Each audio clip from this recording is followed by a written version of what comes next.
may find the following disturbing. Discretion is advised.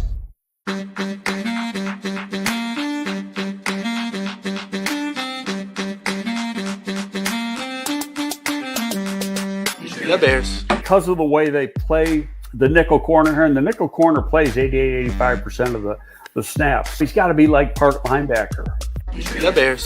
When you're in a scouting room, there's going to be differences of opinion. The Bears. Once coaches get involved, of course, they've got their own opinions about what fits best for what they want to do, and that could be drastically different than what the scouts say. Well, you're looking at traits, and number one, he tested very, very well. The Bears. One thing good about Kevin, he's been with two other organizations, as well as being the commissioner of the Big Ten. He's been around. The Bears. With Greg Olson, Jerry didn't want to get rid of him. I didn't want to get rid of him. Nobody wanted to get rid of him. One guy wanted to get rid of him. Mike Martz, because Mike Martz didn't know what the hell to do with him. We tried to talk Lovey out of hiring Mike Martz for a month and a half. He's playing zone, but number one, he doesn't get enough depth with the drop. But who the hell's good? How many times does a 305, 310-pound defensive tackle drop into coverage, especially in a key situation? The Bears. Greg, why are teams wrong on quarterback evaluation so often? Number one, it's a hard position to evaluate. There's probably not as many real good quarterback evaluators as there needs to be. The Bears. The Bears. The Bears. Welcome, everyone, to the show we call GTF, Gabriel Talks Football. My name is Aldo Gandia. Quick programming note. You know, why are we on Thursday when we're usually on Monday? Well, it was because we had a Friday show last week, and so we pushed back Monday show to Thursday this week, so we'd have some more things to talk about, but there's gigantic amount of things to talk about. And also, we will be back next Monday at our regularly scheduled time. One other programming note, Friday on the Willis Twin Towers shows, Herb Howard of the Bigs is going to be the guest of the Twins, and that should be really compelling broadcast or podcasting. So let me bring in Greg now. Greg, there you are. How are you, my friend? Love the hat. The 18 hat. Yeah, my son-in-law made that for me. Very, very nice. Very nice. Hey, South Buffalo by Design. Check him out on Facebook. He'll make you anything you want. Yeah, I've been meaning to call him to get some stuff done for me, but I haven't had the money really. So anyway, how was your weekend, and how was your week of observing and contemplating all the stuff that's gone on at Hallis Hall? You know, the weekends in the fall without a Bears game. Now, college football was good, obviously, but it's different. In fact, I don't even like waiting for like the game this Sunday's at 3:25 our time. I wanted it at noon. Yeah, I hear you. And Caleb is funny because prior to Thursday's game, he was asked about, you know, how different that was. And he expressed some concern, you know, because he's a guy that loves his routine, and playing a Thursday game is something that I don't know if he's ever done. And so I think that showed in that first half when the offense sputtered before they got going in the second half. Well, it's preparation, and you really don't have any practice. So it's what you're doing with your game planning, etc. How the coaches prepared you. You could put some of it on the coaches if you want. Hey, the guy's gone now, so we can say anything we want, right? But, you know, Caleb better get used to it because he's going to do it again in 2 weeks. So, you know, with the Seattle game is a Thursday night game here, which, you know, could be really a cold game for all we know. Yeah, I'm sure it will be.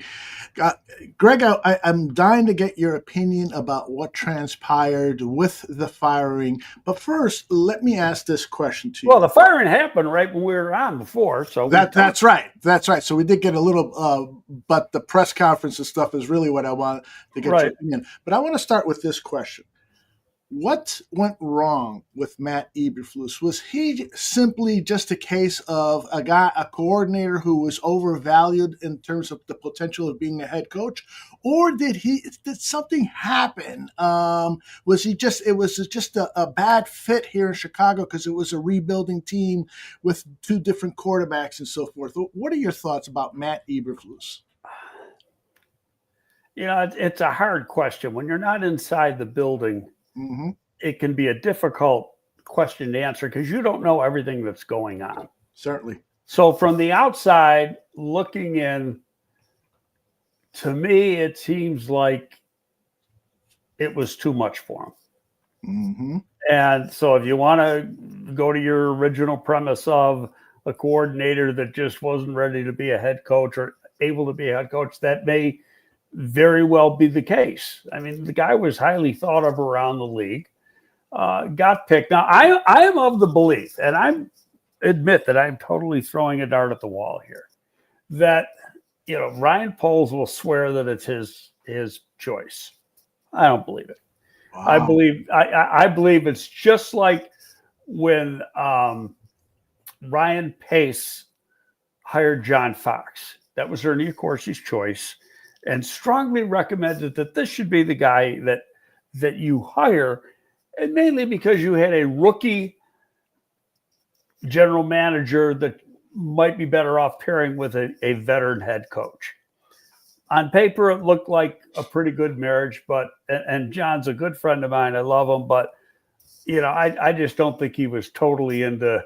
It had some health issues before that. I just don't think he was totally into doing what was needed to do that job correctly.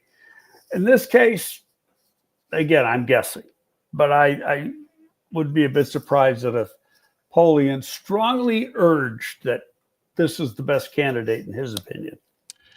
Yeah, it's interesting because a lot of people in the chat agree with you. Pepe says Bill Polian most likely rallied for Eberflus, and George bought into that. Now, George I went back and looked at the press conference when Eberflus and Poles were hired, and McCaskey said at one point in the press conference, we gave him our 3 top finalists, and I was fine with whoever he chose. So I think Dan Quinn was the other finalist, and I don't recall who was the third one. But perhaps, and then 2 days later, he makes the decision on Eberflus. Now, Poles said, I knew Eberflus, we'd networked before for years and so forth.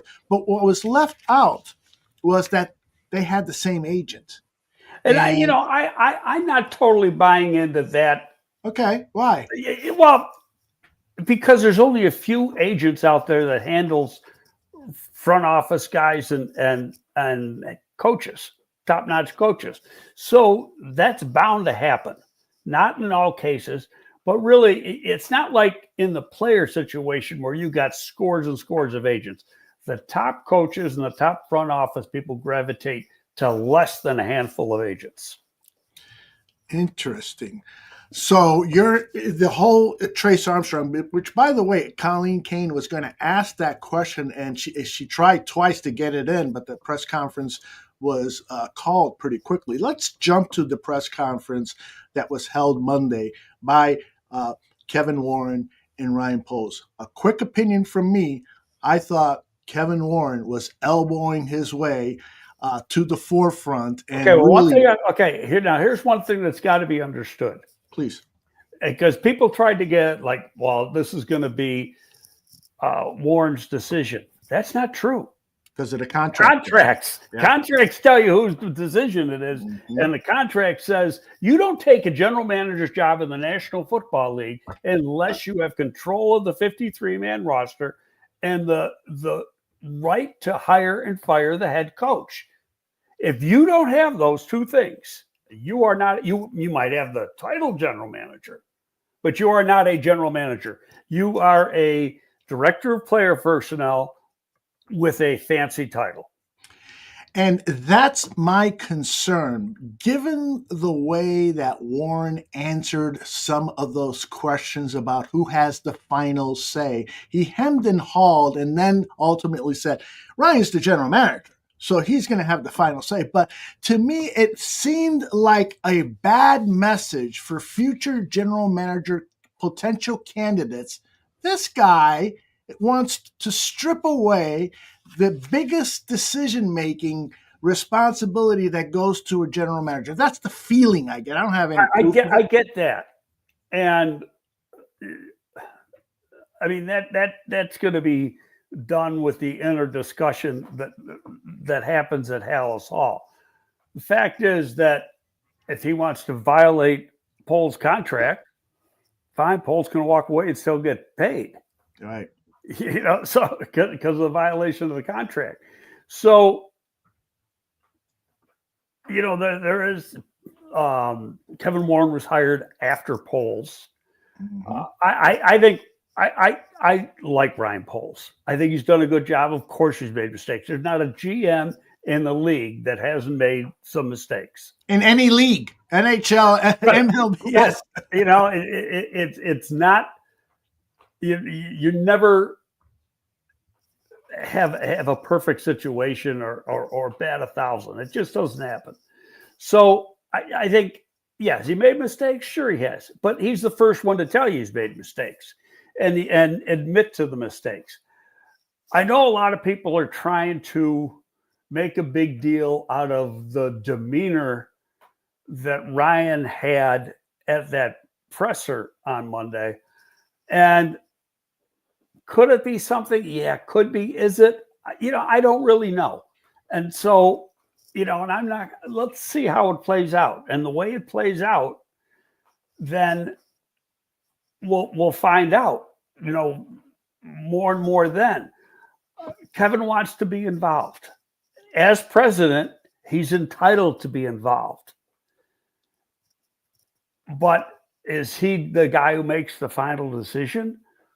Technically, no. It's not in his contract. But, you go back to the press conferences, like when Kevin was hired and George said, well, at the time, after Ted was getting ready to step down, he had the head coach and the general manager report to him.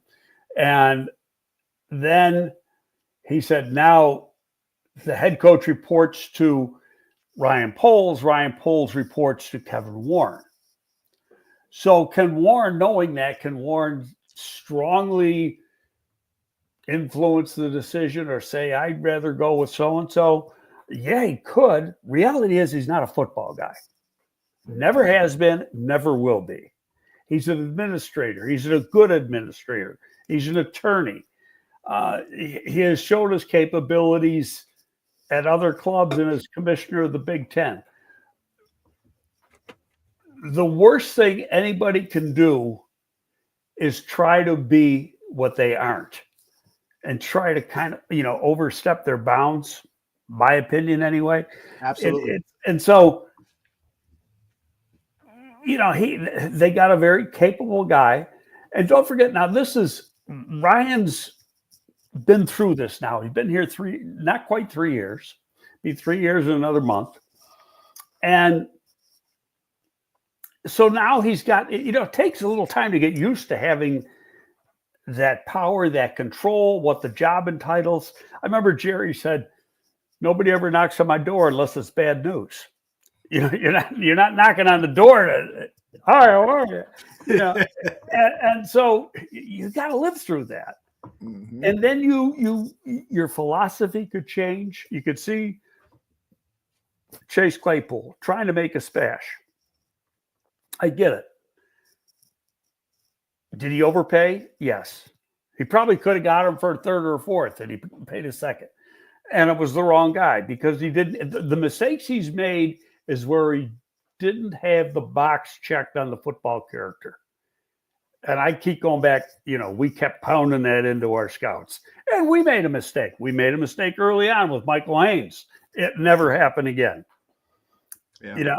And we held that scout accountable to that. So, but he's learned from that. You see the guys, a lot of the guys he's brought in, pretty good guys. He's missed on Claypool. He's missed on Nate Davis. And I think in both cases, it wasn't talent, it was football character. Oh.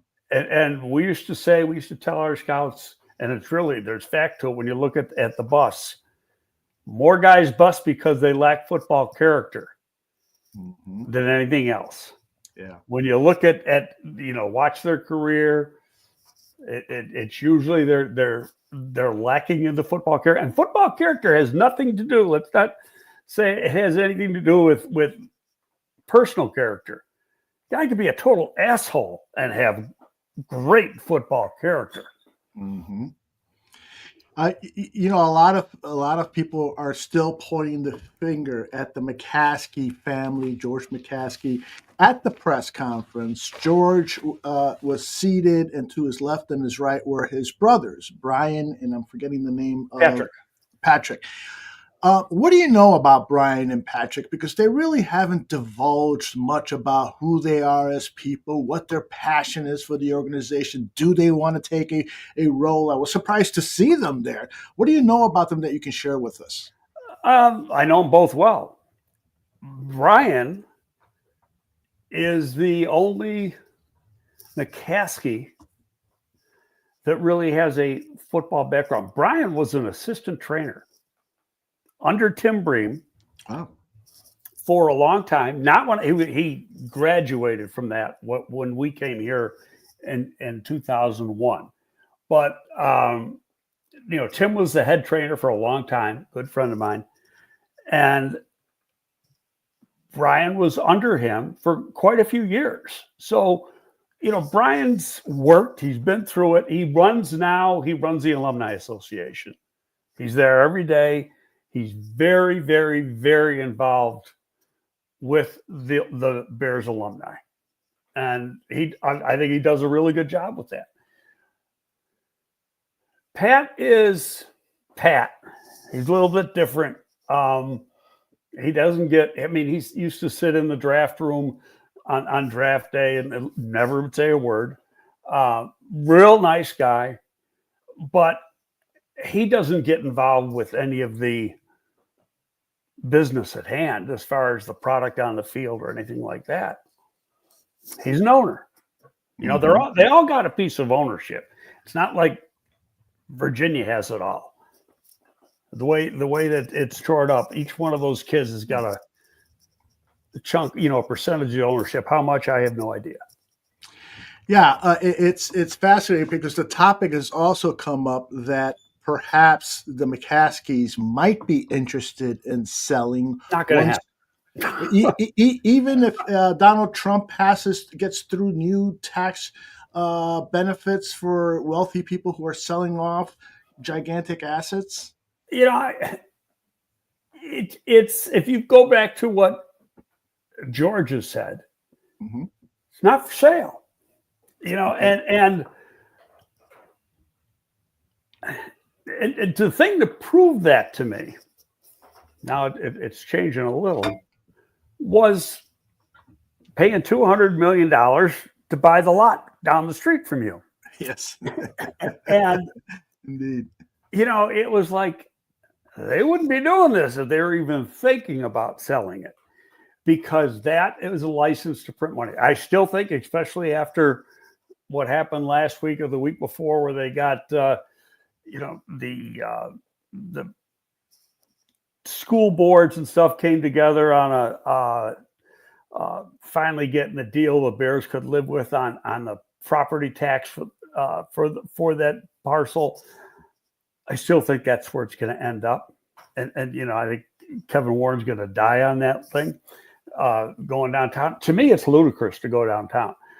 I get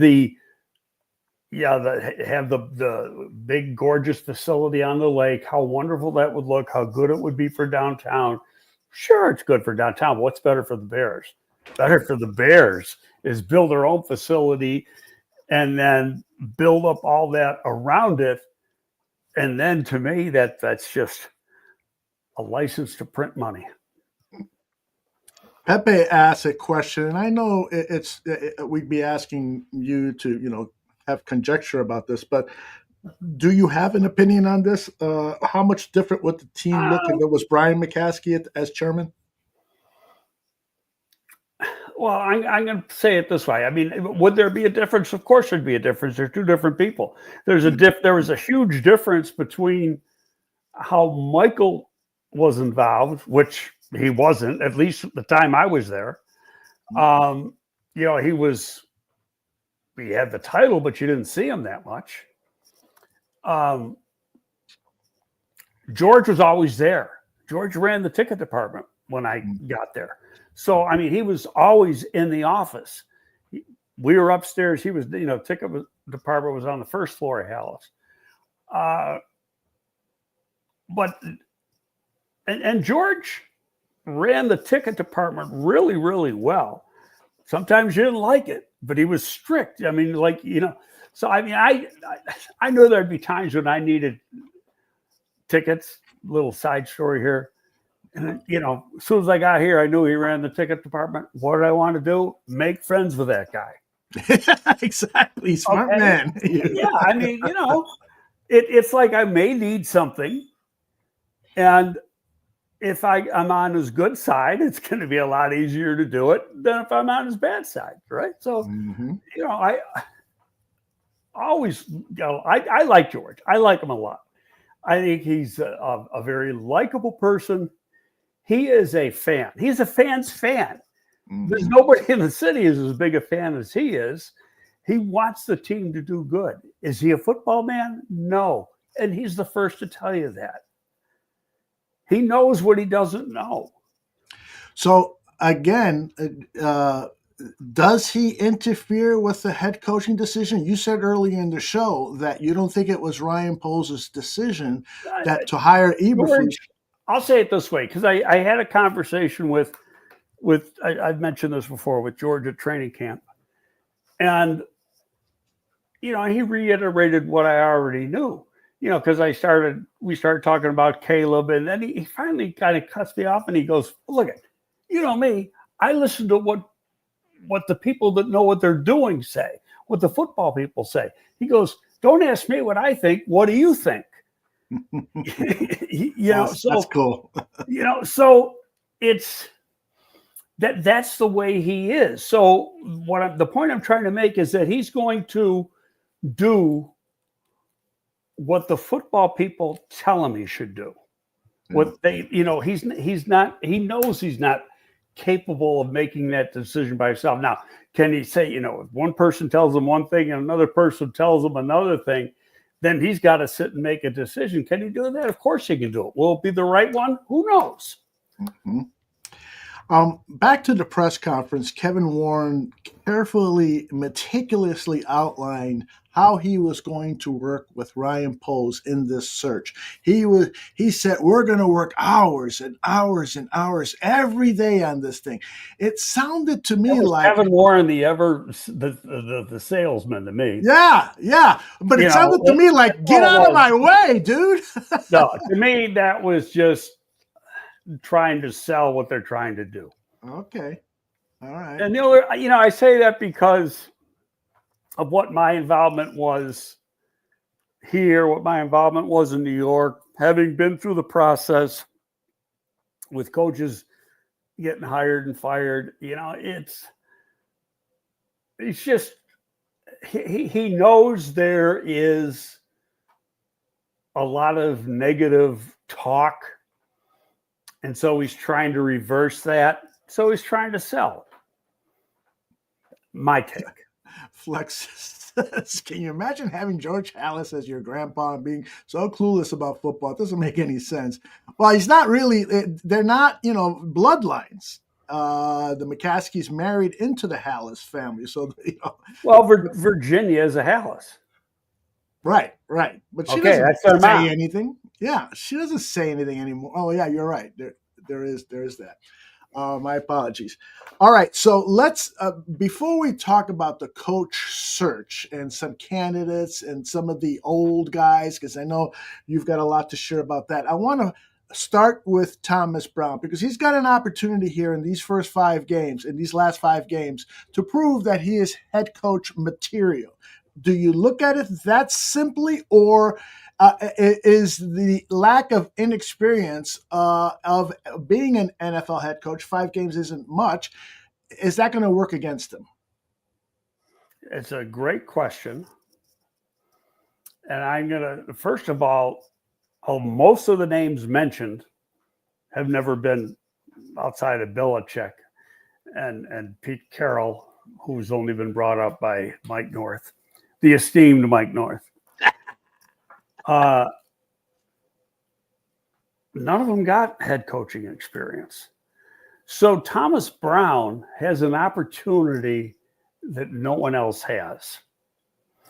So my way of looking at this is, until proven differently, he's the clubhouse leader, to use a golf phrase. He's the leader in the clubhouse while everybody else is still out on the course. And how he runs this football team over the next 5 weeks will determine if, in fact, he becomes a legit candidate. Because regardless of even if they want him, let's say he goes 5-0 and they're sold, they still have to go through a search process. It's a league rule. Right. Okay. So, and the only thing is, sometimes if other potential coaches know that he's going to get the job, then sometimes it becomes hard to get people to interview. Mm-hmm. But there have to be a certain amount of people interviewed. It's a part of the league bylaws. So, but anyway, I think because he's got, to me, that's an advantage. Now, he's got some disadvantages. And the disadvantages are not a team that he's totally picked, nor are the coaches that he picked to be on his staff. So I got to live with Flus's staff, which may not be, in fact, the guys that he would retain. Some, obviously, he would. But there's going to be others that, he's going to make changes if he gets a job. So, and I'm not saying that as an excuse, just trying to say that it's a matter of fact. I don't think he has to have such and such a record, like 5-0, 4-1, or whatever. I think it's more how he reacts, how the team reacts to him, and does everything look positive? Mm-hmm. Does that make sense? I mean, it does. I think, if you get into situations like Washington, like Detroit, and he just doesn't handle them well, then he's not the guy. Right. Okay. Right. So then it's go somewhere else. But we've seen him in front of the press as the OC, been very impressive, and the players talk very highly about him. Then we saw him at an introductory press conference Monday, and then yesterday's Wednesday conference, which was funny because generally speaking, those are 9 to 10 minutes long, those Wednesdays, and that one I think was 17. Yeah. It was. But you're getting to see his personality. I don't think he's fully yet comfortable in the role in front of the mic. He's probably different when he's on the field. Not totally different, but a little different when he's on the field with the players. Mm-hmm. But so far, I've been very, very impressed with him. Yeah, I have too. So he's just an entirely different personality than Flus is. He's more of a man's man, so to speak. Mm-hmm. People who've worked with him said he's no nonsense. Mm-hmm. If you need your ass kicked, he'll kick it. I love to hear that because there needs to be some ass kicking done around there. He talks and he uses football sayings like all coaches do. And that's where I think where some of it, is kind of canned. And I think as he gets used to doing this, you're going to see subtle changes in that. Yeah, I bet. He's trying to throw out his philosophy the best he can. At the same time, at least talking to the media just to let them know what he's looking for. What do you think about the fact that now he is going to leave the birdhouse view when calling plays, be down on the field? He even said in the press conference that he actually even thought about staying up in the booth. Which, about it for a second, right? Yeah, exactly. He dismissed it pretty quickly. Yeah, I mean, that's the only time there's ever been a coach up in the booth is if he's got like a broken leg or something. Yeah. You got to handle the team from the ground. Some of the best play callers in the business do it from the field. So to me, you just get a different perspective. When you're up in the box, because you can see certain things that you can't see from field level, especially what the defense is doing. So he's got to have somebody up there he can trust. And the move making Beatty the pseudo OC is basically, I think, with that in mind, having somebody up in the box that he trusts and that they're on the same wavelength as far as philosophy and stuff. And so he can give him the information that he needs to handle things, from the offensive side of the ball. And then from I'm really excited. What was interesting yesterday? Wednesday, they usually have like one or two offensive players or one or two. They always have both an offensive and defensive player. Sometimes it's heavy defense. Sometimes it's heavy offense. Mm-hmm. They only had Caleb. Yeah. And I think that was done by design just to give the players another day of practice before they put any defensive players in front of a mic. Interesting. What do you know about the new offensive coordinator, who was the wide receivers coach for the Bears this season, Chris Beatty? Do you know anything about him that you can share? Not really. Okay. I'm not a guy I ever met. So, I know his resume like everybody else does. Mm-hmm. Coached DJ in college. He is scheduled to talk to the media later today. Today it will be him and Washington and Hightower. Right. It should be an interesting press conference. I have some clips up on the Barroom Network's X channel. Let us move on to the search. The top of on everyone's mind is go after Bill Belichick. Well, before we do that, let's, Eric, I think it's going to be interesting now with the defense. Yes, and I think that was one of the things that why they haven't had a defensive player come out yet. First, the defensive players were steamed after the game on Thursday. You ain't kidding. So, but I worked with Eric, so I know Eric. We watched him in the preseason. I watched him when he was in Carolina. He's more aggressive. I just put that up on the screen too from Scottish Mare. He is, I don't think how we saw the defense in situations over the last 2.5 years is going to be what you see on Sunday. That's a big advantage for the Bears because when they go to prepare, when San Francisco goes to prepare, they got to think, what the hell is he going to throw at us? Because they don't know. They can go back to when he was in Carolina, and that was a long time ago. With totally different personnel than the Bears have right now. So that's a huge advantage for the Bears, just like it was a huge advantage for the Bears offensively the first week that Thomas Brown was the OC. And they did a lot of the RPOs, and no, we hadn't done those. The Bears hadn't done those all year. And all of a sudden they probably had about 7 or 8 Caleb runs in that first game. So, and most of the time it was very successful. Well, you're going to see the same type of thing with the defense this week.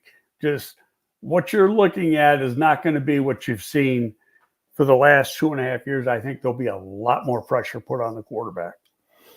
Yeah, and I want to talk about the 49ers game a little later, so I'm going to table my remarks on that or questions on that for a little later.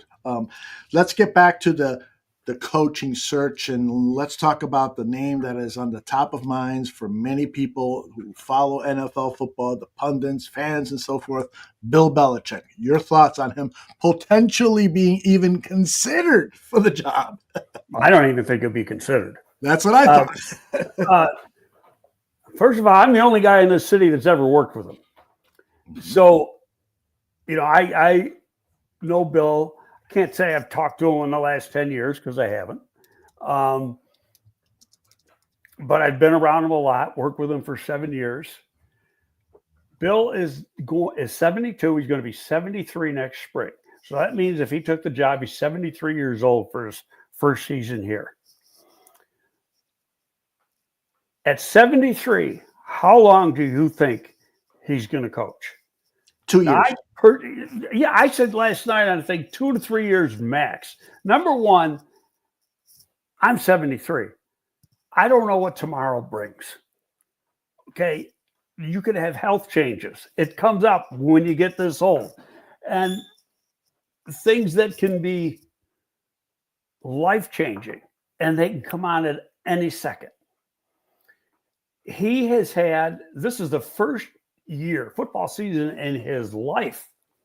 I won't say his life, I'll say since he graduated from college, that he has had a free fall to do whatever the hell he wanted to do because he wasn't coaching football every single day. He's doing his media stuff. How closely is he paying attention to really what's going on? Probably not really, because as you mentioned, he was way off on some of that stuff that he was in talking about Caleb from the Thursday game with Detroit. But, he's got his 24-year-old girlfriend. And all of a sudden, you get this freedom and it's like, wait a minute, this is all new to me. It's, it's like a baby with a new toy almost. And does he really want to go back to coaching? After testing that, it's not like he doesn't need the money. The guy's worth $100 million at least, probably more. And so it strictly really gets down to an ego thing because of maybe the way he went out, that he wants to change things, but does he have enough time to change things at 73 years old? I question that. Okay, now, then the other thing, he's been more negative than positive talking about Caleb Williams when he's been on the Manning cast on, opposite the Monday night game. Why the hell would you want him if he's negative about your quarterback? Because that ain't changing. So it's just, to me, doesn't make sense. One of his best friends is Saban. Saban was Belichick's DC in Cleveland starting in 91. And then Saban left that job, went to Toledo as head coach, went from Toledo to Michigan State to LSU. We know his resume. So Saban quits last January. And the main reason he quit is the change in the atmosphere of college football with NIL. He says more players they're concerned about what they're making. Yeah. It's like pro football, my NIL money isn't enough, coach. And it's like, this is what I was brought up in, as a football coach. And he's as old school as they come. So he's not missing it. You couldn't drag him into another coaching job right now because he doesn't want to put up with it. Chip Kelly was the head coach at UCLA. He leaves UCLA, quits at UCLA to be the offensive coordinator at Ohio State. Why'd he do that? Same reason that Bill left Alabama. He didn't want to put up all the bullshit you got to put up with as a college head coach now. Everything you got to deal with in recruiting and the NIL money. So it's crazy. I know of a situation, player, not going to say the school or whatever, that he's currently at one school. He's got an opportunity to transfer to another school for $1 million in cash or go to the NFL.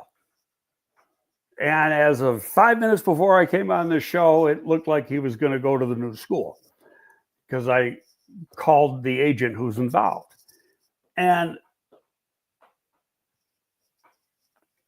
I mean, that changes the draft a little bit too, because otherwise this guy was only going to get, say, 300,000 or something on an NIL offer to go to this other school. He'd probably go to the NFL, but for $1 million, he'll wait a year.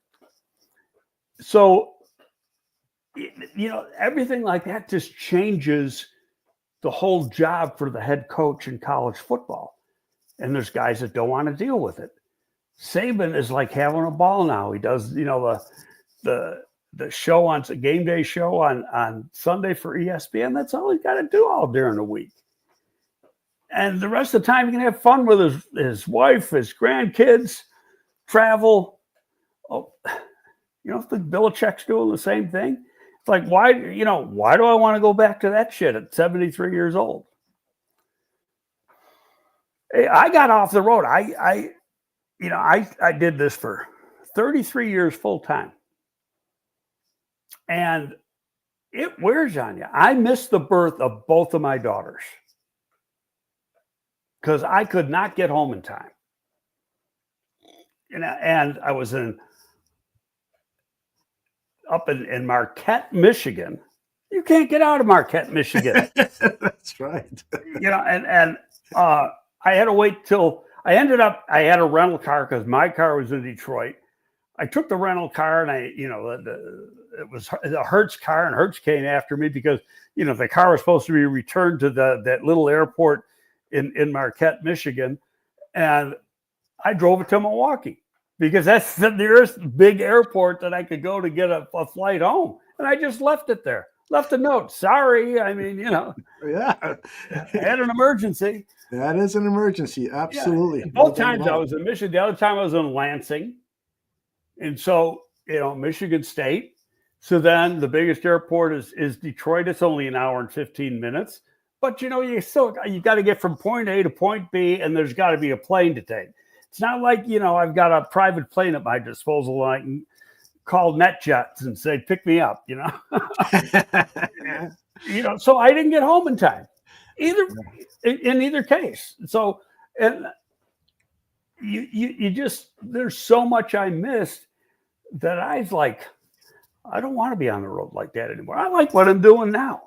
Yeah. Well, Flex Diggs might have the funniest comment I've read in a while. He says Bill Belichick missed the birth of his girlfriend. He missed what? The birth of his girlfriend.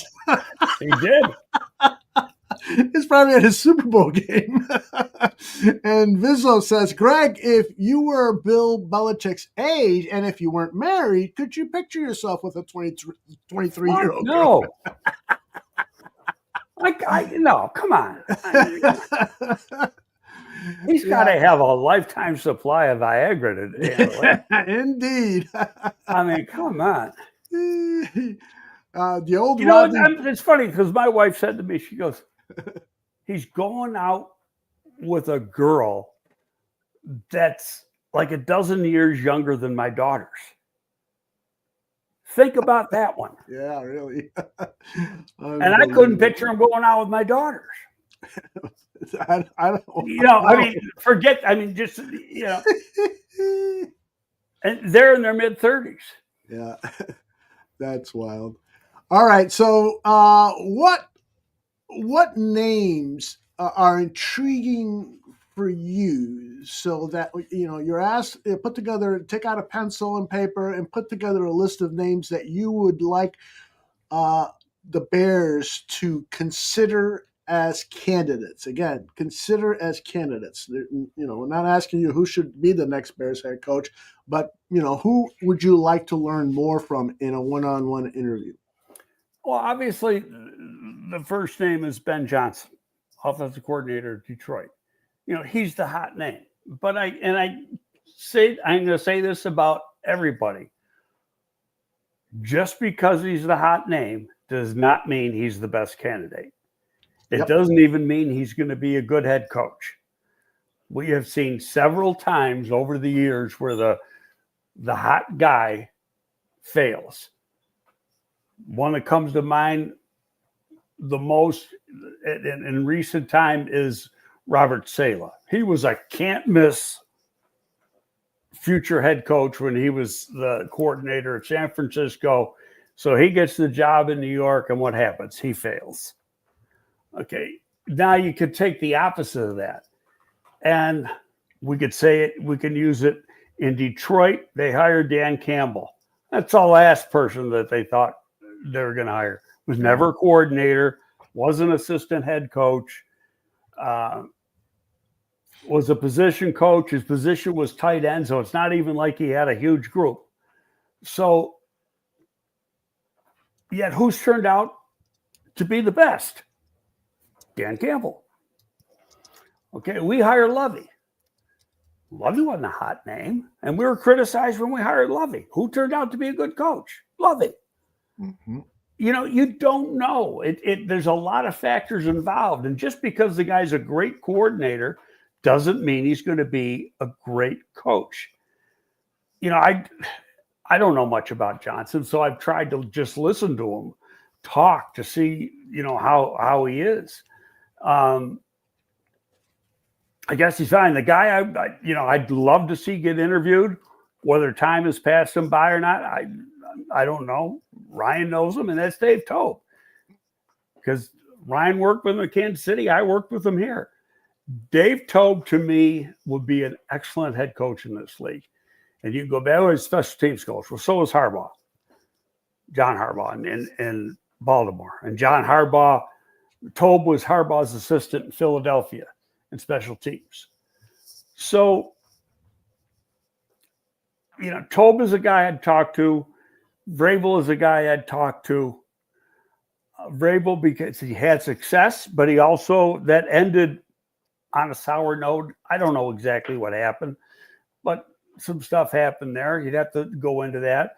But for the most part, he had good football teams that played hard, very physical football teams, has the right personality, players respect him, you know, that type of thing. So he'd be a guy I'd talk to.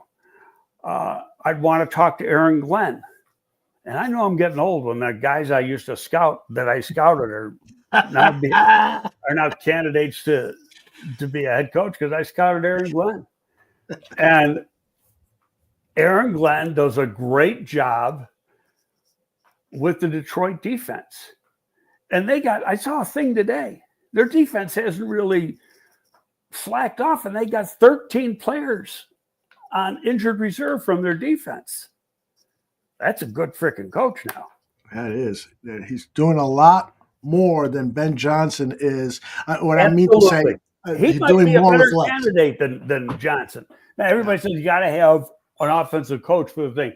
And they throw out this, here's the theory.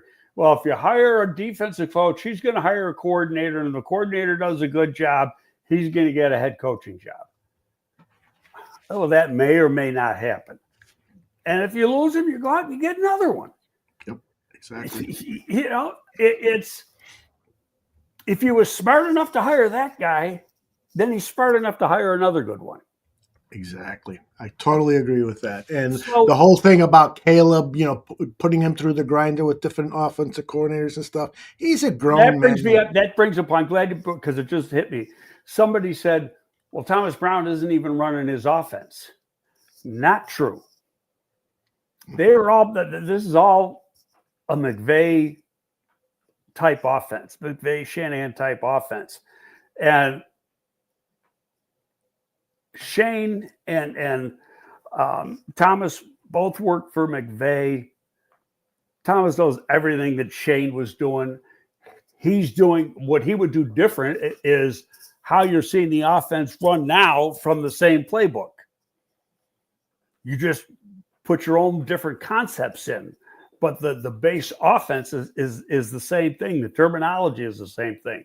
So he's just structuring that offense the way he would structure it versus how Shane Waldron structured. But the main type or philosophy of the offense is pretty much the same. So I just want to say that because it was brought up, and I said that person doesn't know what they're talking about. You know, who's made that comment when you look at the, you know, what they're doing. So, but Aaron Glenn, I think, would be a really great candidate. Is he the best? I don't know. There's no guarantee that Aaron Glenn's going to be a great head coach. There's no guarantee that Dave Tobe's going to be a great head coach. There's no guarantee that Thomas Brown's going to be a great head coach. The advantage Thomas Brown has is Thomas Brown is going to be running this team for the next 5 weeks. And so you get to see him in action versus the other guys running a whole football team. And I think that's a huge advantage for him going into this. Other names, I haven't really thought hard. I mean, behind that, probably Kubiak, because of the job he's done with a young quarterback in Houston. People have brought up Liam Cohn. No, not my. I mean, he's only been an NFL coordinator this year. Was a college coordinator. To give you his history, he was on that LA staff. He was a quarterback coach. And so he was with Brown and Waldron at LA. He wanted a chance to call plays. Wasn't going to be able to do that in LA. So he took the job at Kentucky. And then he's there for a year, does a real good job with the quarterback the Titans have. His first year, goes back to the Rams the next year as the OC, but he's still not calling plays. McVay's calling plays.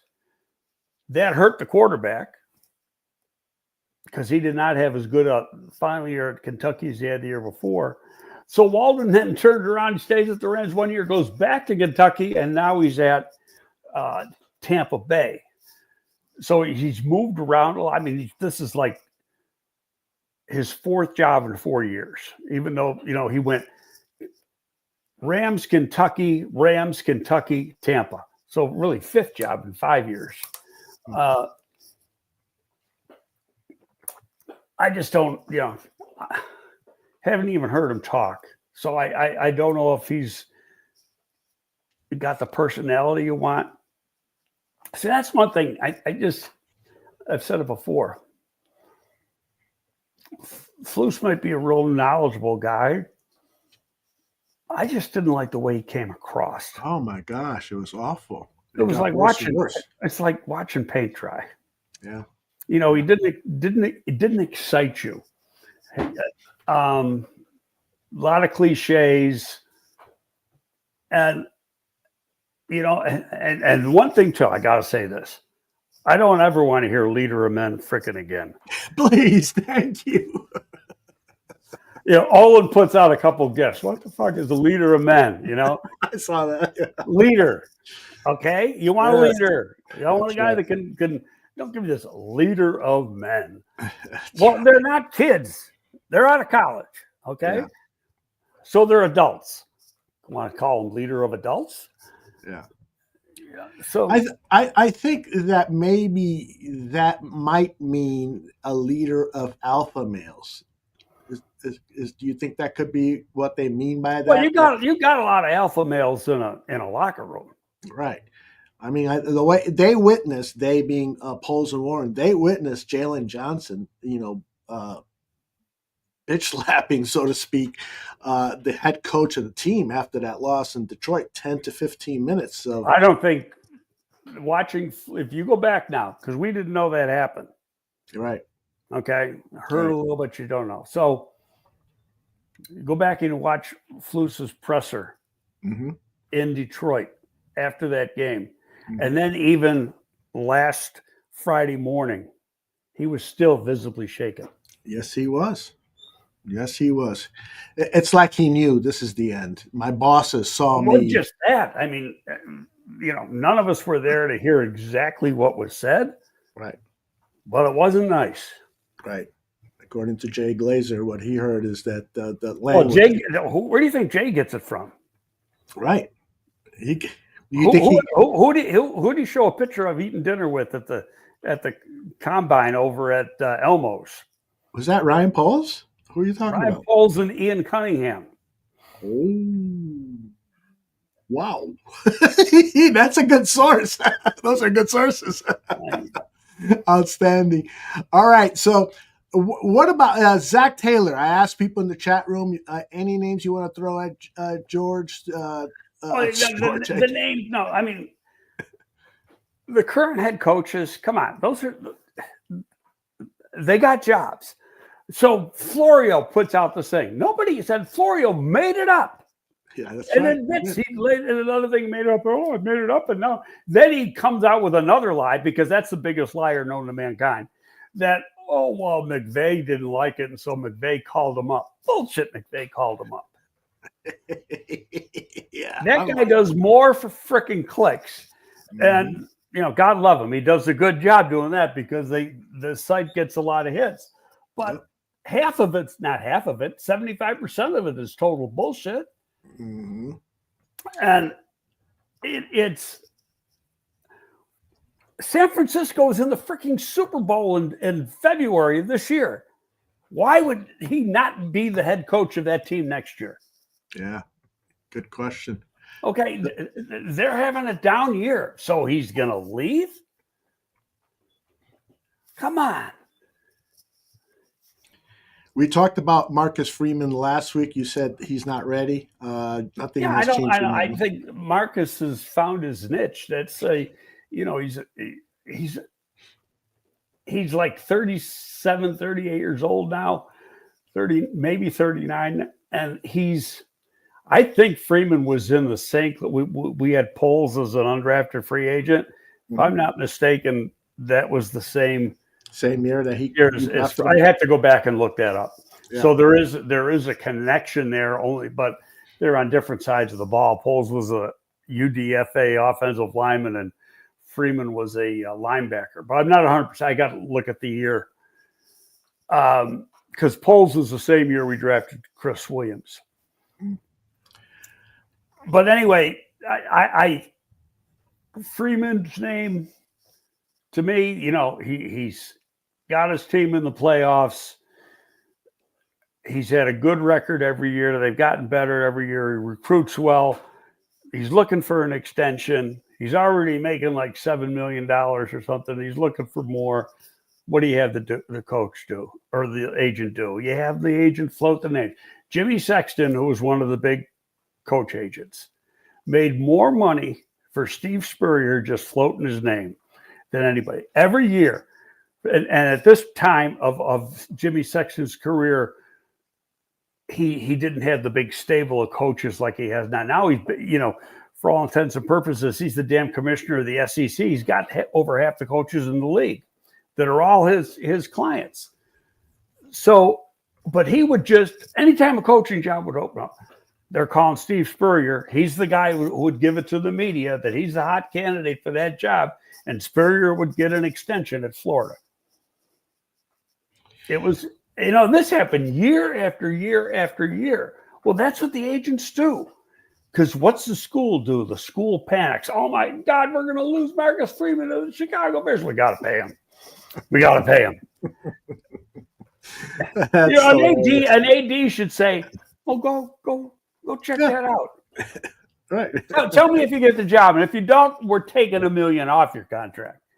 Because half the time it's BS. Yeah, interesting. Jacko says that Brian Flores, he was a college teammate of Ryan Poles. What do you think about Flores? I think we've talked about it before. I don't think Flores will get a head job anytime soon. I think he'll be a coordinator. There's issues that happened to him right in Miami. Now, I'm saying that because I didn't know that until just the other day, too, that they were teammates at BC. But Flores had a bunch of issues with the GM, who's also an African-American, Chris Greer, at Miami. And, to the point where he's almost trying to bully him. And it just, wasn't a good situation. People in the league know this. A lot of people it'll come out when he's got a lawsuit against the league. I don't think until that thing is resolved, and they're not even close to getting it resolved because they're still fighting whether it's going to be just, by league rules, it's got to be done by arbitration, and the arbitrator is Goodell or somebody that Goodell appoints, and they're trying to get it heard in a court of law, but by the league rules, it can't be heard in a court of law. So that joust has been going on for a while. Until that's settled, he ain't getting a head job. Yep, and that there's no sign that it's going to be settled anytime soon. So It's going to be interesting to keep an eye on that. Any chance that Pep Hamilton is not going to be a head coach, at least in 2025 in the NFL, but any chance you see him coming back to the organization in some capacity? Because he's so well loved here in Chicago. I don't know. I haven't talked to Pep in probably 6-7 weeks. And we had the last conversation I had was a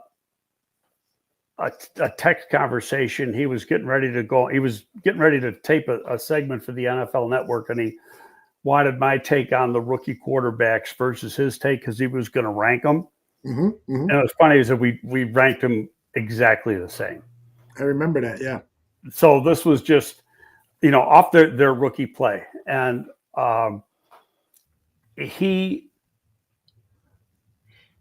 didn't want to coach the last couple of years unless the situation was really, really appealing because he wanted to get his son through high school.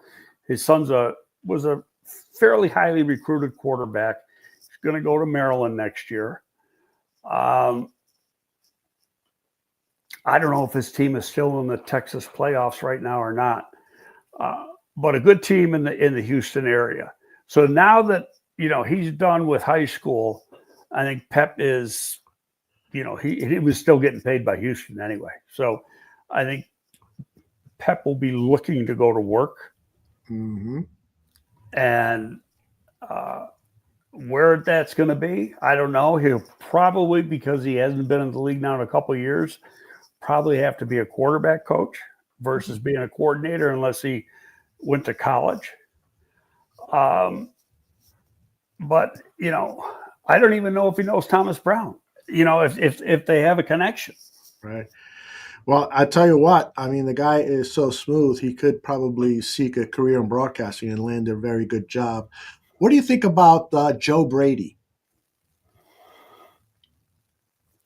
I'm not sold on him yet.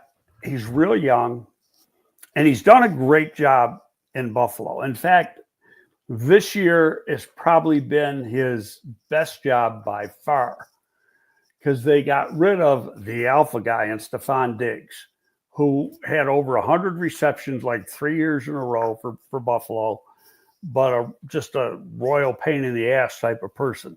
So finally they made the decision, let's just get rid of him. Had to take a huge cap hit to do it. But yet Buffalo keeps rolling. And he's done it with lesser guys. And instead of just having one main target, they target a lot of guys. Josh Allen's having a great year. They've won, 6 games in a row now. They've already clinched the division title. Now they're, they beat Kansas City, but Kansas City's got one game up as far as having home field advantage. So, their next goal is to try to get home field advantage throughout the playoffs and try to get to the Super Bowl. So that is, he's a guy that you probably want to talk to. I just, he was Joe Burrow's OC down at LSU. And then he goes to Carolina, didn't do well at Carolina, but I think that was under rule and nobody did well in that situation. He goes from there to Buffalo as the quarterback coach. and then becomes the OC, I know he excites some people. He doesn't excite, and he probably should excite me, but I think he's a year away. Okay, that's fair. We got breaking news. A number of people in the chat room, and I have confirmed it. Eric Bieniemy has been released after 1 year as offensive coordinator for UCLA. Do you think that the Bears? That's a joke. That's a joke. No, Bieniemy is never going to be he's got issues like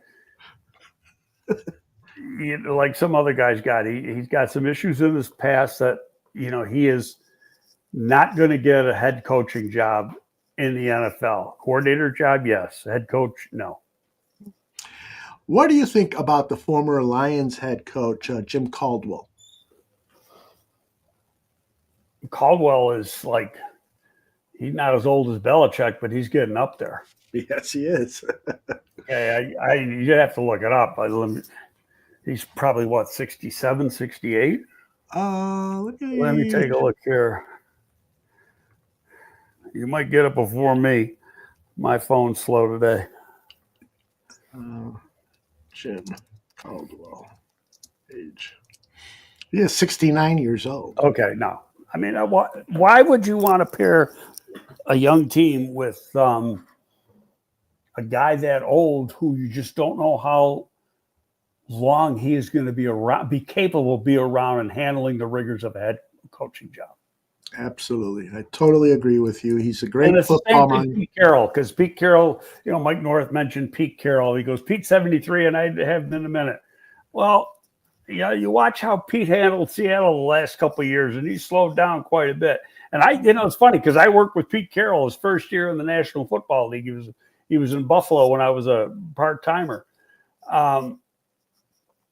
Great coach, really good coach, but he's another guy, 73 years old. I mean, time to move on and get to the next generation.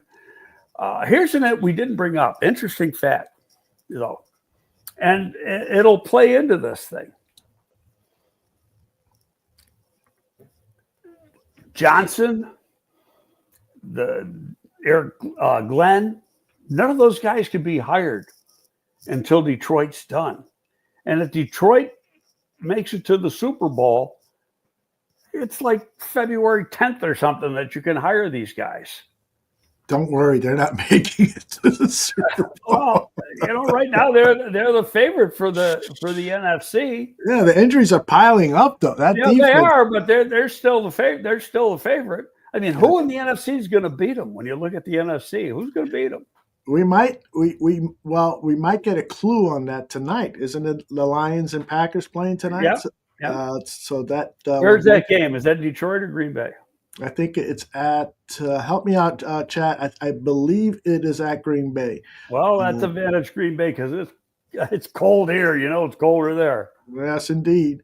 A lot of people, and you're famous for many reasons, but one of your opinions that has been debated a lot was you being against Jim Harbaugh. Jim Harbaugh's success with the Chargers, 3-point. I don't like the personality. I know he's a good coach. Right, he's I think he's a freaking nutcase.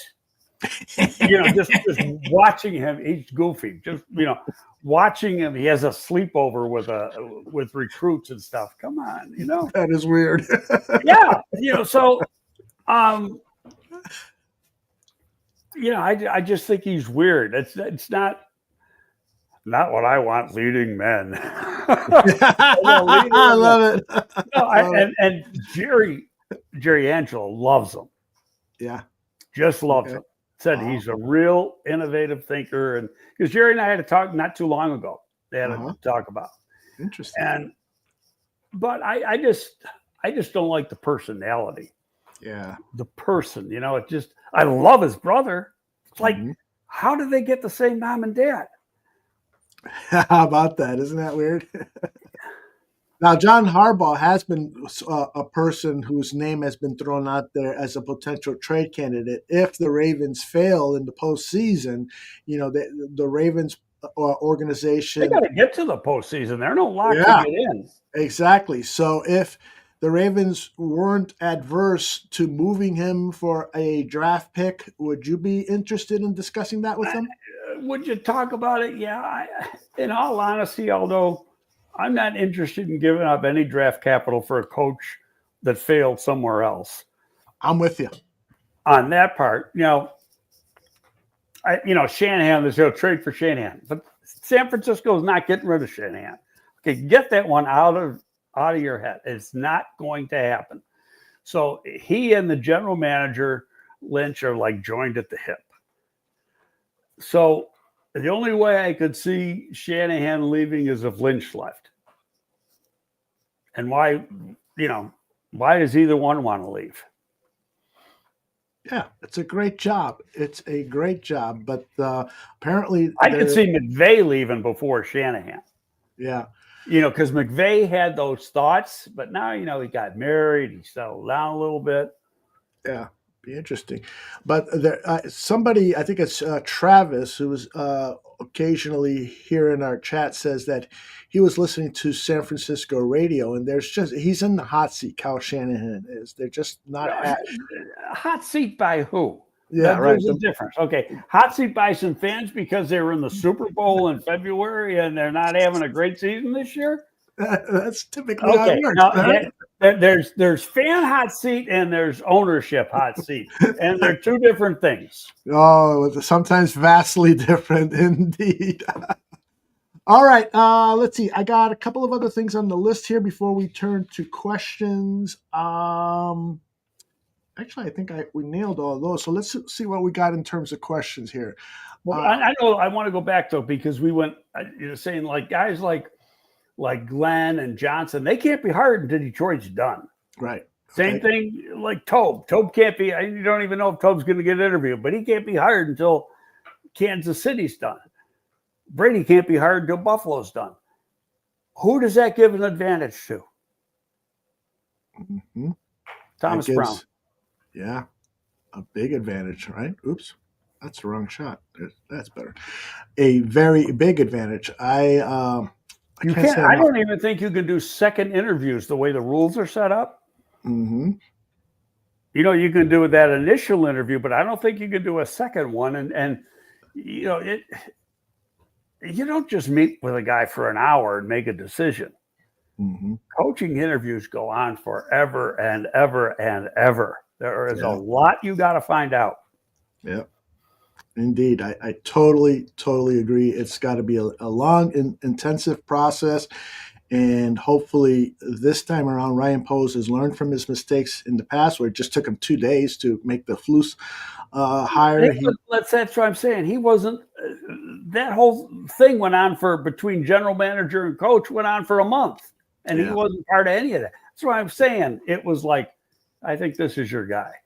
Yeah, I think, and I'm pretty sure this is what you're saying too, is that search committee that was headed by Bill Polian and the 4 or 5 other people from the Bears organization was muffed because it was a dual search. They should have concentrated their energies on the general manager search, so that way they could have made a faster decision on the GM and then give the GM, the new GM, time to find his and they had interviewed a bunch of coaches and eliminated names before they even got to the GM thing, if I'm recalling right. Yeah, I agree. So it's I just think, is Ryan Poles at fault for some of it? Yes. Is he totally at fault? I don't think so. Yeah, I'm with you there. Another name that came up from Jacko, Jim Schwartz, former head coach of the Detroit Lions. He's had a lot of success post his Lions career. Even had some success. Jim was a real hot name a long time ago. I met Jim only one time, and I think it was in Tennessee. We played a game down in Tennessee, and we were talking to him on the, you're down on the field pregame and before the pregame and talking, and he was just real impressive. Mm-hmm. he's got a defense that's similar to what the Bears do, except he uses a lot of wide nine, where he really spreads out the defensive ends. A lot of emphasis on rushing the passer. Probably a guy that you want to talk to because of his experience, whether he's the right guy. I mean, you find that out in the course of the interview. Mm-hmm.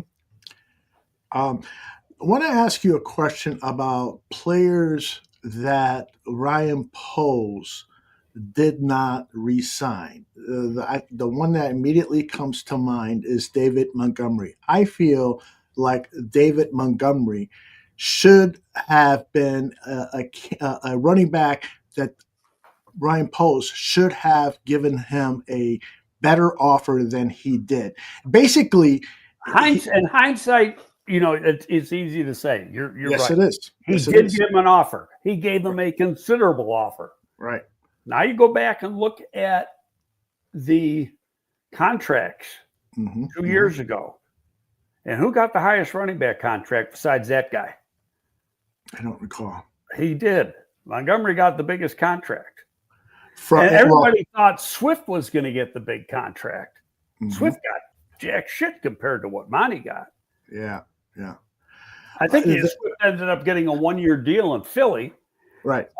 Monty got, and there was people like, what are you giving a running back that kind of money for? Now, has he earned it? Has it been? Yes, it's been a good deal, and he's earned it. And he's helped and it's really because of that contract that he's helped the running back market. Right. And Brad Biggs reported that the Bears offered the same amount of money that the Lions offered, but the Lions guaranteed more dollars. And so that made the choice for Montgomery easier. Plus, and now Brad Biggs didn't say this, a lot of people have speculated that he wanted to get away from Chicago because of the toxic atmosphere that was existing. I can't answer that part. I don't know that. I thought the money that they offered was less, but Biggsy, it's got good connections, so I'm not going to argue that. I thought there was a few $1 million difference a year in the money. It's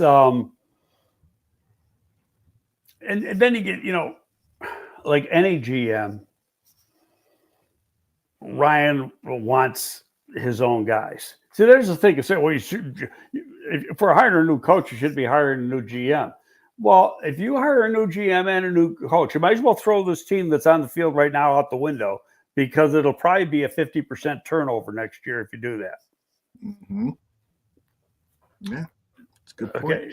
Okay, so you got to be cognizant of a lot of that stuff. I really mean this sincerely. I think he's very capable. I think he's learned a lot. And that's going to help going forward. I also hope that he's got nobody in the building stepping on his toes too much. Especially somebody that's not their forte. You know what? Do what you do well. Don't do what you don't do. Yeah. Don't do what you don't know how to do. Exactly. Right now, he's proving he doesn't know how to build a stadium. That's what he should be most concerned with. If I was George, I'd say, "Hey, Kevin, you mind getting back to work with my shovels on the ground?" The guy, you got to give. He's a salesman. Yeah, he really is. The guy's a salesman, and so I mean, Ted was behind. I think Ted was big behind that, and I'm guessing on some of this on the Arlington Park thing. And that's not Kevin's thing. Yeah, that's right. That's right. Again, I'm guessing this too. Cliff was Ted's right-hand man. Yep. Let's see. I got another question or thought. Braxton Jones can't squat 500 pounds. I don't know that to be true. Yeah, I don't know that either. But what is the future for Braxton Jones with this organization? Do you go into the offseason determined to bring in a new left tackle for that position? They might have drafted that left tackle last year. Karan Amagaji. Okay, so no, I think the off season will be very telling in how Ryan handles the offensive line. I've looked at the free agent list. It doesn't look that exciting, but in fairness, not too many guys I've sat and done 5 or 6 games on. There is a guard that I'd love to get, and he makes no money now because he's on his rookie contract and he was a 6th-round pick, and that's Trey Smith, who has been starting since day one in Kansas City. Does Kansas City have the money to really give Trey Smith what he's going to get? And he might, he could get 18, 20 a year, maybe 22 a year. And I mean, he's only been in the league 4 years. I'd go after that guy real quick. Mm-hmm. Yeah, I'm taking a quick look here at their Chiefs salary cap for next season, and it appears these things are so hard for me to read. Yeah, they're confusing because you end up cutting guys that you like. The Bills are a perfect example. Mm-hmm. 2 weeks before the new league year started, the Bills were $45 million over the cap. Mm-hmm. Okay, they chopped a bunch of players, traded Bates here, got rid of Diggs and other things. They did a lot of things, and they still got money. Yep. So I mean, you can find ways to fix it, but they had to get it. They had to chop $45 million in 2 weeks, and they did it. Yeah. And they still went out and got guys in free agency. That's right. And arguably, maybe inarguably, they're a better team this year than they were last year. Yeah. Right? Yeah. So they're and the key word is there, team. Mm-hmm. Yep. Indeed. I'm with you on that. I know where you're going with that. So I got to believe that Trent is not going to be available. The Chiefs will figure out a way to protect their star quarterback. They spent foolishly on that. I can't think of the tackle's name 2 years ago.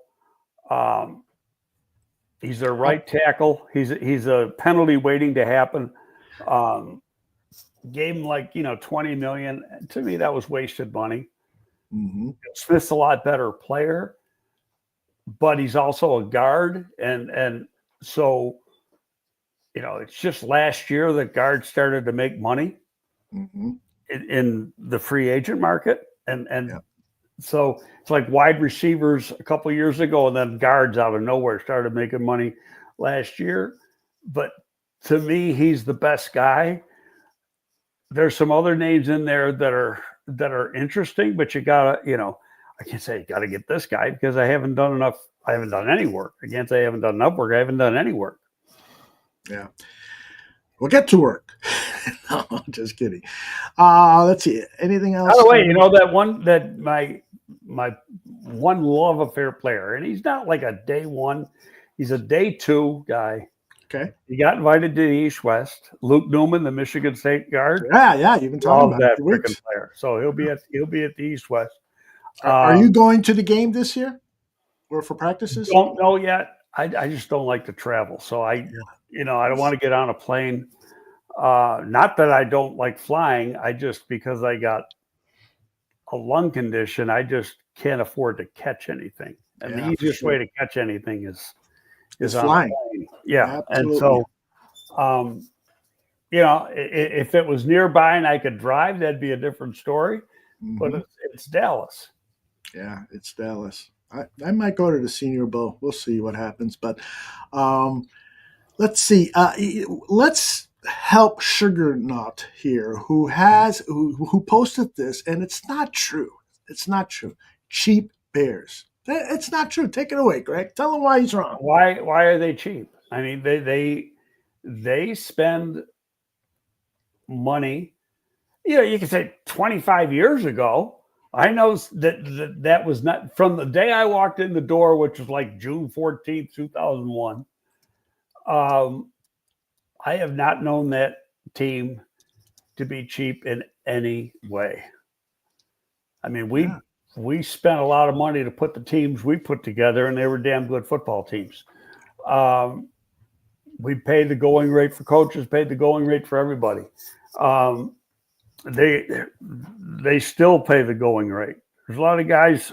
Look at the contract that Sweat got last year, the day after they made that trade. So I don't want to hear that. They're cheap. They're not. I mean, that's just old wives' tales that people want to go with, and they're talking out their ass. And you know what? It's F you to people who won't even want to say shit like that because they don't know what they're talking about. The counter argument by a couple of people in the chat is valid to discuss, is that they spend more on defense and not on the offensive line. They haven't spent for a high-priced offensive lineman. Now, you know about this because you spoke with Ryan Poles about the offensive line and about a certain free agent who now plays right tackle for the San Francisco 49ers. No, he did play right tackle for the San Francisco 49ers. He's a free agent. Mike McGlinchey? Yes, he's with Denver. That's right. I'm sorry. Boop. Brain cramp. So share with our followers here what you know about Poles' philosophy in terms of spending. Well, no, that he was good with the average money per year, and very similar to the case where you brought up about Montgomery, where the big said the money was the same, but the guarantee was different, and the guarantee that Denver was going to give McGlinchey was way more than Poles wanted to guarantee for that player. And that was the only tackle that the guy went to Kansas City was another name. And then the guy who's at Cincinnati, who came from, the big Oklahoma tackle, left tackle, that was the other big name. And that guy wasn't a fit for the offense that the Bears play in.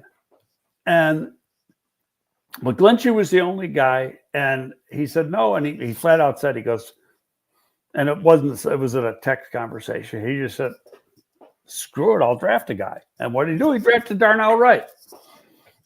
So who we still have a lot of faith in, right? Yeah. So that was a win for him, a big win, because McGlinchey has been Yeah, exactly. And just think of where you would be if you had paid him $17 million, which is what it turned out to be, or 17 and a half, and a huge amount of guarantee money.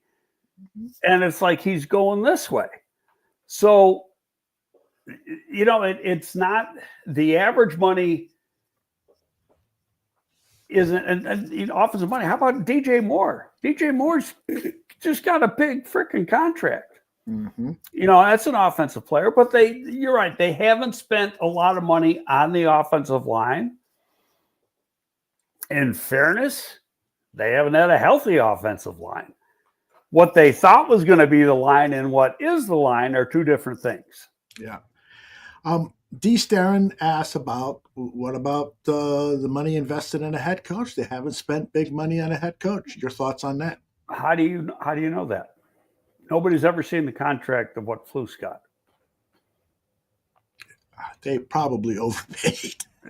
So, they played, I can tell you right now, they paid market rate for that coach. And he's going to get paid for another 2 years. Oh, my God. That hurts. Now here's the little caveat to that. If he takes a job next year, mm-hmm. be it a coordinator or a linebacker coach or whatever, that's offset from what the Bears owe him. What most teams do, though, they're not stupid. They'll sign the guy to a contract at the absolute minimum they can pay him. I mean, they're not going to pay him $25,000, but they'll say, okay, let's do it this way. We'll sign you to a 3-year contract. You're getting 2 years with the Bears at X amount. We're going to give you $250,000 this year, $250,000 next year. Then in the third year, it jumps, right? And so who's paying them? The Bears. Yeah. It's similar. Every team in the league does the same thing. Right. It's similar to Russell Wilson with the Steelers. Now he didn't have 2 or 3 years left in his contract, but he's getting the veteran minimum from the Steelers because he's getting a gazillion dollars from Denver. Exactly. All right, let's talk about the San Francisco Bears contest Sunday afternoon. It's the late game. What are your expectations for this game? The 49ers are riddled with injuries. Christian McCaffrey is not playing. Christian McCaffrey is not going to play. What we don't know is Bosa and their left tackle. Right. And the left tackle, to me, what I don't want to call it interesting. It's sad because it just came over. It was publicly announced the day before yesterday that his wife had a stillbirth, and it was like a week ago, and just really shook both of them up. Mm-hmm. And on top of that, he was hurt. So is he mentally ready to come back? He didn't play. He hasn't played in the last few weeks. Is he mentally ready to play? Because that's the best, even though he's 35 years old or something, that's the best left tackle in football. Yeah, that's heavy, man. I can't imagine going through that. So what do you make of Brock Purdy? I was watching one of the national talk shows where there was a debate about whether he should be paid moving forward, because it appears that when there's injuries with his offensive weapons, he isn't anywhere near the quarterback that he's demonstrated. If any quarterback loses their offensive weapons, are they going to be as good? Exactly. That's what I was saying. What's he just finishing his third year in the league? Mm-hmm. Yeah, he's finishing his third year in the league. So he doesn't play until the last 5 or 6 games of his rookie year, and ends up taking them through the playoffs and into a Super Bowl. Guy's a freaking good player now. And he was the last player picked in the draft. I mean, that's another Brady type story. I mean, who knows if he's going to win a bunch of Super Bowls. But he's very, I liked him at Iowa State. I had a mid-round grade, third-round grade on the guy, because he didn't have great people around him at Iowa State, but the guy made plays all the time. And he's not big. He's only 6'1". Doesn't have a cannon arm. He's got a good arm. And he's also got a playing for a great coach. He's going to get paid. There's no question he's going to get paid. Yeah, I find it hard to believe they would give up on Brock Purdy. And, he probably is not going to command the type of dollars as the top 5 quarterbacks in the NFL. And if you're not an agent, what do you think that agent's drooling for the day? You're right. Maybe Kyle Shanahan isn't convinced Purdy is the guy, and then Kyle Shanahan says, well, that's funny, because that was what happened with Goff. Yeah, right. McVay said, no, he isn't the guy. And he got him to a Super Bowl, but he just, wasn't sold. And so they let him go. They traded him for Stafford. Now, aside from the obvious, a victory, points scored and so forth, what are you hoping to see out of Thomas Brown as the head coach? One thing for me is no mistakes with clock management. What are you kind of that's one, and he's got to have help with that. That's not just absolutely. You got to have somebody in the box who knows what the hell they're doing, helping you with that. I mean, there's a guy like Sean Payton had a guy, and the guy had to just step down. An older coach who's real good with that, in Denver. Well, that's his whole job. Was just keeping track of the situations to keep Sean informed. He's got to have that help, and so it's not, it's easy for us to say watching TV, but we're not trying to call plays and do everything else involved with coaching a football team. So that part of it right there, he's got to have the help doing that. You want to see the stupid penalties go away. some of the pre-snap stuff. Now you're playing on the road, so you seem to have more pre-snap penalties and things on the road than you do at home because of the noise. The clock management, I just want to see how the team responds as a whole. You know, the play. Are they playing hard? Now, I suspect, I think Eric's going to be a lot more crazy on defense as far as the way he calls the game. A lot more aggressive. But that just the whole thing, just how that team plays, how they respond, how they interact with one another. Do they look dead on the sideline or do they look excited? That is huge. That is huge. How much are they buying into the leadership of Thomas Brown? You're absolutely right. And part of it, like, and you won't see much of it because they're not going to have the camera on them all the time. And it's interesting because did you watch any of this first Hard Knocks came on yesterday for? Mwah! Awesome. Okay. So you see, and I only saw part of it. I saw the Pittsburgh thing, and they're playing in Cincinnati, and I'm watching Tomlin on the sidelines and stuff. He's great on the sidelines with the players and stuff, you know, and so that's what you don't see. Yes. And that we don't get to see, but you want to, you know, and how does he interact with the players? There's a lot of people that say he's Tomlin-esque and how he interacts with the players. Well, that remains to be seen. You know what's weird? Look at his resume and look at Tomlin's resume. When Tomlin got the job in Pittsburgh, they're almost identical. Interesting. Time in the league, what they did, all that stuff. It's almost identical. Yeah. Yeah, they look a little alike. They have age is similar. Thomas Brown's a year or two older than Tomlin was. Okay.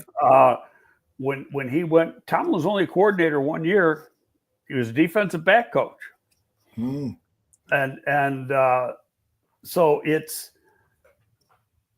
and you know, that's all. You know, Thomas was a coordinator in Carolina. That was kind of a screwed up thing because they had really it wasn't his offense. It was part his offense, part Caldwell's offense, and part Frank Reich's offense. So it was a hodgepodge. A hodgepodge. All right, do you have a prediction for this game? I mean, a lot of times, this is the Greg Gabriel that I know. When I ask you for a prediction and you feel good about the team, you will say immediately Bears are going to win. When you're not feeling so good, you'll like take a long time. I'm excited, cautiously optimistic. Okay, it's a huge game for San Francisco. You know, we don't know. The Bears personnel doesn't match up with some of San Francisco's personnel, but who knows what the injuries are. You know, so we got to see that. You're going to the West Coast, which is always tough, but I'm cautiously optimistic. I said at the beginning, it was just kind of weird they didn't have a defensive player in front of the media yesterday. So I wonder, because you got the coordinators today, I'm just wondering if we'll hear from any defensive players, or just going to be stuff that sound bites you're going to get out of the locker room because the media can go in the locker room today. Right. That's what I suspect is probably going to happen, but we'll see. And we'll keep people posted on our X channel, Barroom Network, and follow Greg also at G. We know how the offense responded to him right away. Mm-hmm. I mean, you heard it from players and then you saw it on the field. Now it's not only the defense responding to him, but responding to Eric, because now Eric's really in charge. Eric was coordinator by title, but Flus was the coordinator. Now Eric's the real coordinator. And so let's see how that's going to change. Isaac Garendo is now the number one running back for the 49ers. When I saw him at the combine, I was super impressed. I think he had the highest, the best 40 of the running backs at the combine. Really didn't know much about him in his college career. Is there anything that you can share? And is he going to be a problem? I don't remember that. I mean, a real good player at Louisville, but their two top guys are out. Yeah, exactly. So and the one running back, I mean, he's been out really most of the year. Mm-hmm. But the other guy, what's his name, Morris? He was playing good. Yeah. So, now they're both out, and your tackle may be out. And, they got it. Bosa will create problems if he's back, but who knows if he's going to be able to play? We'll see some of that stuff. I didn't look to see what their injury report was yesterday. Did you at all? I did. And let me see if I can find it real quick. But it looks like it's a long list of injured players. 49ers injury list. See what pops up on the old. All right, so injured. No, that's a long time ago. 49er injury report is as long as a 5-year-old's Christmas list. This, according to Chase Sr. Actually, that was a couple of days ago, or last week. So I can't find any. You got to go into their website, and then you go into team. Then it has the injury. I'll look it up when we get down. But it's you want to see who was out versus who's limited, and then go from there. If some of these guys are limited, then they're probably going to play. Did you notice the one thing I noticed right away? Thomas Brown just goes, well, you guys saw the injury report. Some guys haven't practiced, but as of right now, everybody's got a chance to play. He's just very matter of fact about it. That was perfect the way he handled it. Perfect. Just tell him that and move on. And I love this guy's press conferences. All right, well, you and I will be back here at our regular time, Monday morning, 11 a.m. Central. We'll be talking about a Bears win because I feel good about this one. We're going to get help. Like I say, I'm cautiously optimistic. If we had another day of practice and just to see some things. I like the fact it's funny. The next two games are indoors. So they practiced indoors yesterday. They're not going to practice out in the elements. Yes. They're going to be practicing indoors and nobody's brought it up yet, but Caleb's going back to the West Coast, even though it's not LA, it's the West Coast. Yeah. He was there with Cole Kmet for the USC Notre Dame game. That was good to see those two guys hanging out. By the way, I wanted to say this about Isaac Garendo. When I've watched his NFL games, he's not very good at pass blocking. And I saw him once. I'm pretty sure I saw him once put the ball on the ground. So he's mistake prone. And so hopefully the Bears defensive linemen and linebackers are going to be very aggressive in how they handle him. Well, it'll be they got a losing record. They're not playing good right now. So the Bears, we all know one thing. They could be a winning team if it weren't for some coaching blunders right now. Yeah, absolutely. And that's with all the injuries they've had. Mm-hmm. So exactly. I'm cautiously optimistic. Again, it's going to be, and I can't emphasize this enough, if this guy's got a chance of being the head coach, you're going to find out not just Sunday, but you're going to get a good look at a Sunday. And if they shit the bed, then, he's going to be done too. Yeah, exactly. Exactly. All right. We have given you fans an hour and 44 minutes of Greg Gabriel. And so you know what to do. Hit the like button, do all that stuff that will help out the channel. And that helps us pay the bills. So thank you all very much. Anywhere near as many questions as we usually have, unless I know. No, people were just bitching and moaning. And we're not about that. Never. Come on, it's like a new season right now. Exactly. Come prepared with your questions for Greg on Monday. Want to hear it all, and I'll put up. I even promised to put up the stupid ones. I'm just kidding. Somebody sent me a post on X. You know, I put up the thing that, you know, we're going to start a show at the top of the hour. And some guy sends me a post and he says, cut off that Don Burr guy from Detroit. Yeah, people have been pleading me for me to boycott him or, excise him out from the. But I like him, talking shit. It's harmless. I tell you what, if the Bears would have won that game, he would have gone by himself. Absolutely, man. It was so close. I was looking forward to that. But we've got one more against Detroit. We'll win that one, and maybe we'll just win out the rest of the season and lay a real message that the Bears are back. We'll see. Well, yeah, that'd be nice. That's going to be hard. 5-0 would be hard. 5-0 would be very hard. And with a Thursday night game, yeah, I hear you.